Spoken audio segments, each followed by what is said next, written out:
Alright, what is going on, guys? Welcome back to another video. Now, I know it's been a little bit since my last video, but because of certain things that happened, I could not get a video out, so I apologize for that, but we are back on the grind, gonna get a lot of videos out, and I'm super excited for it. So about a week ago, I put my SD card into my computer, and the SD card didn't show up. Don't know where it went, the computer didn't seem to recognize it. There seems to be so many bad things happening to my computer recently, like it doesn't recognize anything that goes into it. But I got this little external adapter thing for this SD card, and it's working well, so I'm finally able to transfer everything onto my computer so I can actually make content now. And I actually have some decent amount of storage so I can actually make videos, because videos take up loads of space. So with that said, we're gonna get into this video. It's gonna be a good one. So if this is the first video that you've seen of me, welcome to my channel. Hopefully you enjoy your visit. Hopefully you like my content, the few videos that I do have on here. But I am going to be putting out loads more content in the future. So if you don't want to miss any of that, you want to be sure to hit that like button and that subscribe button. You'll see a little red box somewhere on the screen. And also hit the bell button and leave a comment and watch another video of me. There's going to be one right about here, maybe. There might be one. Either that or it's at the end of the video. So please be sure to watch that, because I need more watch time. I need more views and subscribers, because that'll help me reach a lot more people and help people, and I just want to help as many people as I possibly can. So that would mean a lot to me if you could do that. So I'm going to be talking about the rotator cuff today. Now, rotator cuff, really great muscle, really overlooked muscle, one that isn't necessarily put into like a day that's specifically made for, like, you know, you got a chest day, you got back day, you don't got a rotator cuff day. So today I'm going to be talking about the rotator cuff. I'm going to be going over the muscles that make up the rotator cuff, as well as what actions they perform, exercises, and some other cool small details. And if you haven't already, like this video and subscribe. Just saying, it'll help me out. I realized I forgot to put the glasses on for this one to make myself look smarter, because hopefully if I look smarter, then I'll actually be smarter, then you guys will watch this video. You'll actually watch the whole thing, because for some reason y'all don't want to watch the whole video. You're like, oh, I'm gonna watch 10 seconds.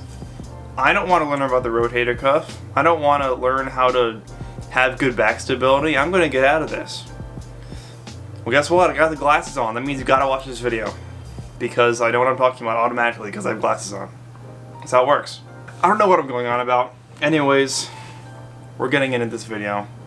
Now, before we start with the content, I'm not a doctor, I'm not a kinesiologist, I'm not a physical therapist, and I hate to disappoint, but I'm not Athlete X.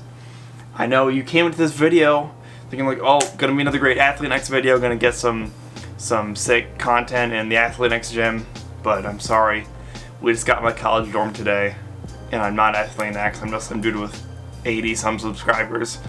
But anyways, we're gonna get right into this video. So, rotator cuff is comprised of 4 muscles. So you have supraspinatus, the infraspinatus, the teres minor, and the subscapularis. Hopefully I have some visuals up on the screen right now. I want to make this video as best as I possibly can. Hopefully my editing game is on point. If it's not, I'm sorry, but it'll be sure to get better in the future, because we gotta all start somewhere. So let's go into the actions that each of these muscles perform. So the supraspinatus helps in shoulder abduction, the infraspinatus helps in external rotation, the teres minor helps in external rotation and shoulder adduction, and the subscapularis helps in internal rotation as well as shoulder adduction. Now, generally speaking, when you think of the rotator cuff, you think, oh, this performs external rotation. Now, that's generally the case, and that is generally what you're going to see in these exercises that I have planned for you. So they all originate on the scapula bone, and they insert into the head of the humerus. So let's talk about a couple of benefits of the rotator cuff, because if we're training it, we gotta know why we're training it. We gotta know why this is important to us. So this is a key muscle in shoulder stability. I mean, if you don't have rotator cuff stability, you don't have back stability, I mean, you are going to get injured easily, especially on things like pressing movements.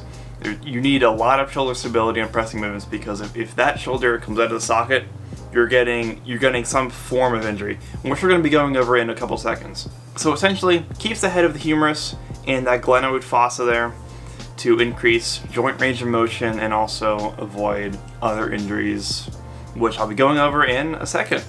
So some common injuries that you might see in the rotator cuff.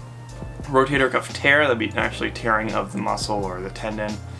And rotator cuff tendonitis, which would be inflammation of that tendon. And just so you know, the tendons is what attaches the muscle to the bone. So normally the tendon would detach from the bone.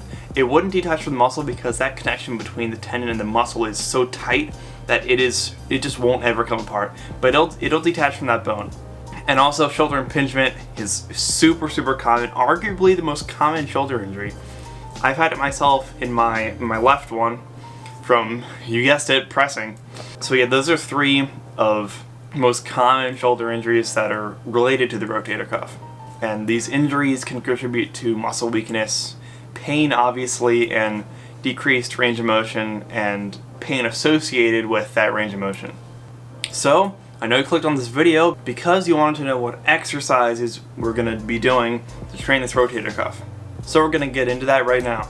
So a study published by Omid and colleagues found that the greatest activation for the supraspinatus occurred during standing external rotation at 90 degrees of shoulder abduction. And the subscapularis had the greatest activation during prone external rotation at 90 degrees of shoulder abduction. And in the study, while the infraspinatus and the teres minor weren't listed, since they both perform external rotation, it makes sense that these positions would also be very effective for these 2 muscle groups as well. So let's go into this routine. I'll just give you a couple exercises, hopefully they're helpful. So, we gotta warm up. Obviously gotta warm up. I mean, this isn't a full exercise routine that you perform all in one day. We aren't doing a rotator cuff day, alright? These are just a couple exercises that you can pick and choose which ones you want to do, and let's say you want to do it in a back day or an upper body day or something like that. Just pick whichever ones feel the best, whichever ones you like. So, I'm gonna get right into it. So you start with an internal and external rotation warm up using a cable or resistance band or something of that form. And this is just good to get the muscles moving, get them warmed up and primed and ready to go for everything else in the workout, especially if you're doing an upper body day. If you're doing heavy bench press, heavy shoulder press, something of that nature, you really want to make sure that those muscles are engaged the whole time because you don't want to get injured. So on to the actual exercises, the ones that are not part of the warm-up, they're part of the actual workout routine that you're going to be implementing. So the first one, I'm sure you've all guessed it, this one has to be in there. This is the face pull. Now I told you I'm not Athlete X, but I'm going to take this one from Athlete X because he talks about it in a lot of his videos. And it's a great one, it really is. But the thing is, you gotta perform this right, or else you're not gonna work that rotator cuff to its maximum potential.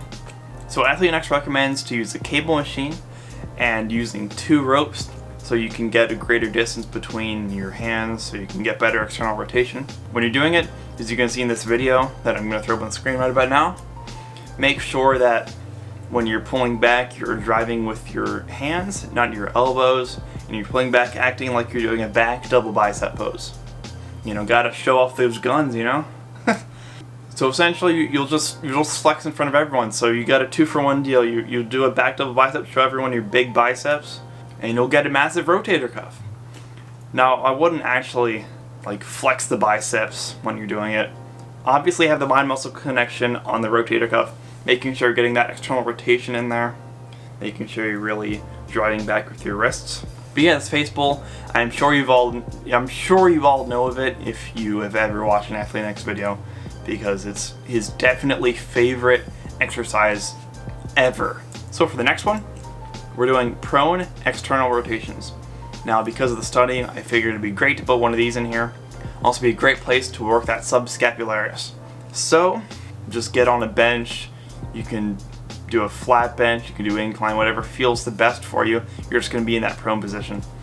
And you're going to be doing an external rotation. It's really simple, it's implied in the name. Just either grab a plate or a dumbbell whatever feels most comfortable. You can grab a kettlebell if you want, or if you find a way to hook it up to some resistance bands or cables, awesome.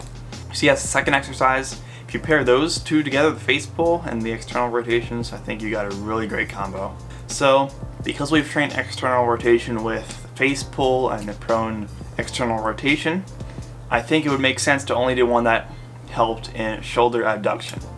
And of course, the one I'm defaulting to is the cable leaning lateral raise. Lateral raises, I mean, it's one of the only things you can do to train shoulder abduction. You just take your arm and you bring it up. But with this one, obviously you're going to want to work the rotator cuff, but obviously it's going to work the shoulder and the rotator cuff. Because you're doing that shoulder abduction, you're going to be working that rotator cuff a little bit. Now, some people that might experience a little bit of discomfort, maybe some impingement, just make sure that you have good posture and that when you're going up, you aren't doing that pinky up grip.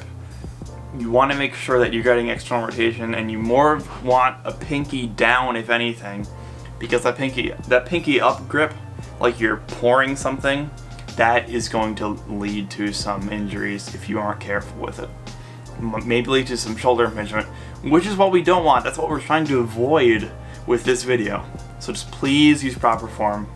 Make sure that you're getting a little bit of external rotation when you're lifting it up, and your thumb is pointed more towards the ceiling. Now I know a couple of these muscles train shoulder adduction, but to be honest, we don't need to train this because we get enough from any pressing movement. So you can see if I simulate one arm pressing movement, one arm chest press, my shoulder's here, I press, I bring it in, the shoulder is getting closer to the midline of my body, which means shoulder adduction, which means it's training that subscapularis, which means we don't really need to train it because we're going to do it, because I'm sure all of you want to bench press all the time. I mean, me included, I love bench pressing, but we don't need to train it any more than we need to. It's the same thing with front raises. You don't need to do front raises ever. Never do front raises. Just do enough pressing movements and you'll be completely fine.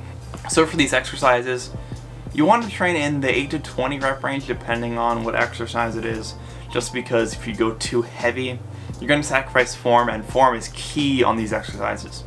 You want to make sure that you are keeping everything nice, slow, and controlled, and you're really working on activating the muscle, getting that good mind-muscle connection. So, that's really all I got for today. I wanted to keep this video nice and simple for you, just so it's easy for you to understand and get. And also, I'm not a doctor or a kinesiologist or an exercise physiologist or anything like that. Not me, I'm not a doctor. What the heck would I know? So I'm not like the most knowledgeable person on this stuff in the world. I mean, yes, I'm an exercise science major. I know what I'm talking about, and I've done research on this. So I know it works, and I've done these exercises myself, and I know that these will definitely work for you.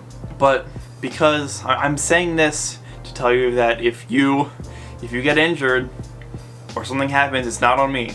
Because I'm not a doctor, I'm not prescribing this to you. I'm telling you what I think will work and what has worked for me. So I'm just giving my personal experience. Take it with a grain of salt. Do what you want with it. But yeah, that's really all I have for today.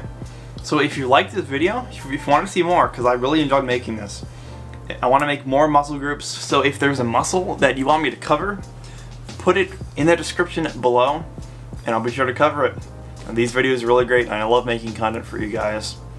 So please be sure to like this video and subscribe and leave a comment, as I said, and click the bell button and watch the next video from me, because you gotta get up that watch time. So I hope you all have a fantastic day. It's a great day out. It's amazing, and we're gonna hit it strong. We're gonna get some sick content out, and we're gonna keep pushing to be our best. So with that said, I'm gonna end this video. Hope you all have a fantastic day, and I will see you in the next one.